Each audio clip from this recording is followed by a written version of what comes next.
रमजान के मुबारक मौके पर भारी छूट। गढ़वाबाजार.com पर आएं और सामानों की होम डिलीवरी के लिए ऑर्डर करें। गढ़वा रंका विधानसभा के पूर्व विधायक सत्येंद्र नाथ तिवारी ने कहा कि देश भर में फंसे गढ़वा के अधिकांश प्रवासी मजदूर झारखंड सरकार से भरोसा टूटने के बाद लाचारी में हजारों की संख्या में पैदल या निजी व्यवस्था से गढ़वा आने के लिए सड़कों पर हैं। और जो प्रवासी मजदूर गढ़वा पहुंच रहे हैं उनके साथ भी सरकार के द्वारा पशुवत व्यवहार किया जा रहा है। रहने खाने की काफी अव्यवस्था है।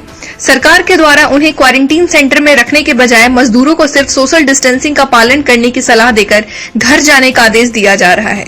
उन्होंने कहा कि सरकार को जमीनी हकीकत मालूम है कि अधिकांश प्रवासी जो घर लौटकर आए हैं उनके पास पक्का मकान भी नहीं है।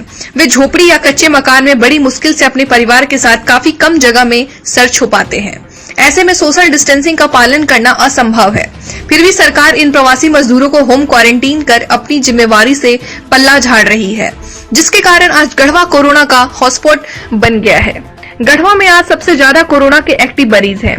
पूर्व विधायक ने कहा कि सरकार के द्वारा उपेक्षित गढ़वा जिला वासियों की जिम्मेदारी है कि संकट की घड़ी में खुद को और गढ़वा को बचाने के लिए स्वयं ही पहल करें, क्योंकि राज्य सरकार का रवैया गढ़वा के प्रति ठीक नहीं है। हम सभी को पता है कि इस महामारी की कोई दवा नहीं है। इस महामारी के संक्रमण को फैलने से रोकने के लिए सिर्फ सोशल डिस्टेंसिंग ही एकमात्र सहारा है।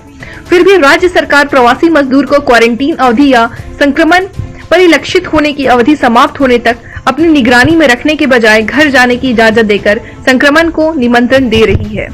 श्री तिवारी ने कहा कि मेरे द्वारा भी लगातार विगत कई दिनों से राज्य सरकार से आग्रह किया गया कि इस संक्रमण के फैलाव को रोकने के लिए सभी प्रवासियों को प्रशासन की निगरानी में सरकारी क्वारंटीन सेंटर में रखा जाए, लेकिन सरकार ने सुझावों को नजरअंदाज कर गढ़वा के लोगों को भगवान भरोसे छोड़ने का काम किया है।